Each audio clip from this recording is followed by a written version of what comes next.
Hi there, my name is Tina Beyer, and today I'm going to be doing a reading from my novel, What Branches Grow. I'm so thankful, first of all, to two people who encouraged me to do this reading.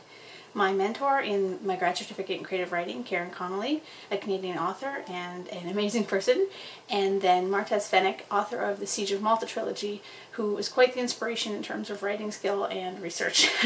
So thank you to you both for encouraging me to do this. So What Branches Grow is a post-apocalyptic science fiction speculative fiction.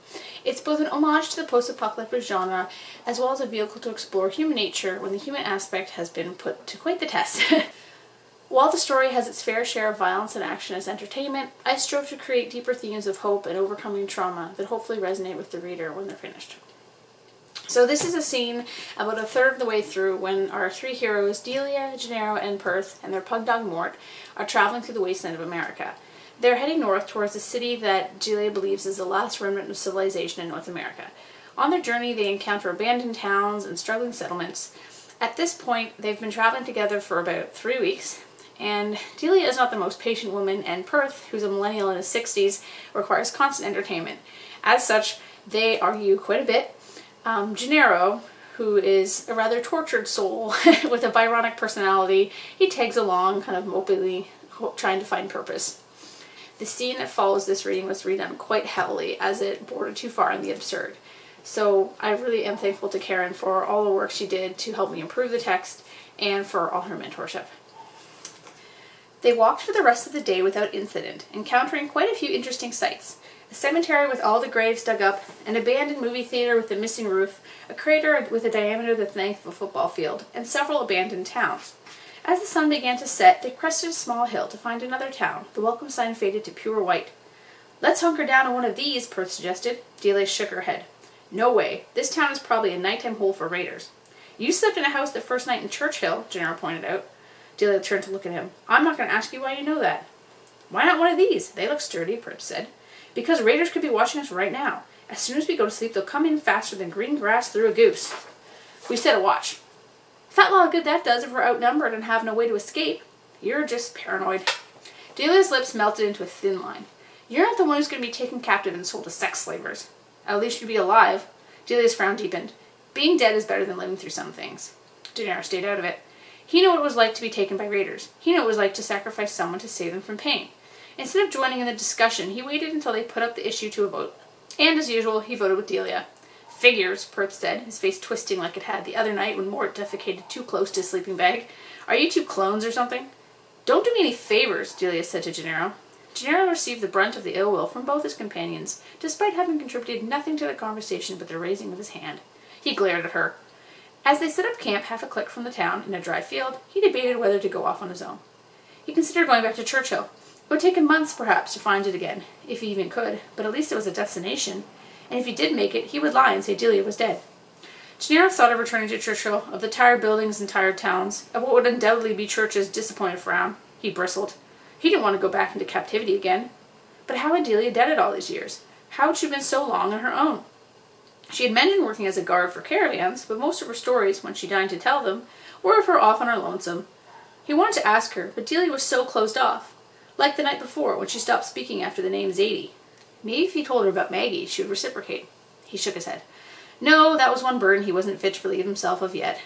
Maybe if they came across a town with normal people, he could stay there, make a new life, forego this quest to get to a city that might not even exist.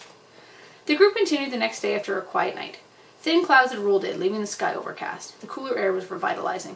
"Rain?" Gennaro asked at one point, sniffing the air. "Looks like it to me," Perth said, nodding his head in consideration. "I don't think I've felt the rain on my face for quite a few months now."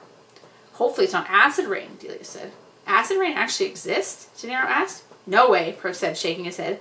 "I've been wandering these wastes for 30 years. There is no such thing." "I've seen it," Delia said softly. She lowered the scope of the sniper rifle, cleaned the lens, and slid the cover plate back on. She did this several times a day. "That's total fucking bullshit," Perth spat. "Acid rain my boiled ass." "I saw a guy lying in a puddle of acid, his face burned right off," Delia replied. "So what?" Perth challenged. "Maybe there happened to be a puddle of acid lying there, or maybe someone dumped the acid on him and left his corpse." "He has a point," Gennaro cut in. "I've never heard of actual acid rain either, at least not any instances of it occurring. I don't think we should count on your lack of experience to save our lives." Screw both of you. I'm no longer interested in these stupid spats, Gennaro declared. You two can fight all day, and I'll just raise my hand when you have a legitimate decision to make. Perth snorted. Yeah, well, I don't think your vote counts. Gennaro cut Perth off. I'll vote for whatever idea I think has the most merit. At the moment, I'm tempted to leave you two assholes alone together. Good, Delia and Perth shot back at him in unison and glared at one another.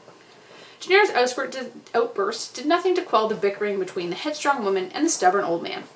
In her years on the road, Delia made it a tenet not to get to know anyone more than to share questions about the job at hand.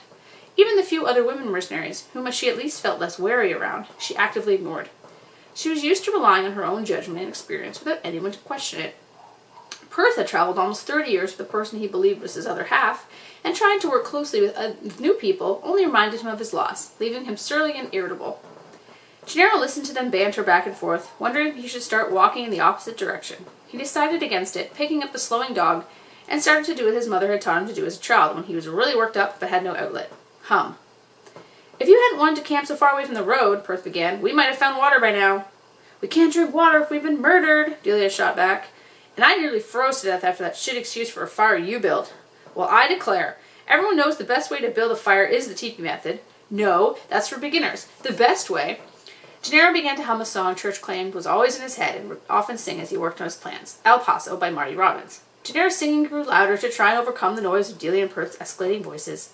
He had reached almost the end of the song when he heard a strange, distant thunder from the west. He spun to see 4 horses bearing down on them, a few hundred feet away. He quickly set down the dog and grabbed Delia by the arm and yanked her, so she faced the horses to show her the danger.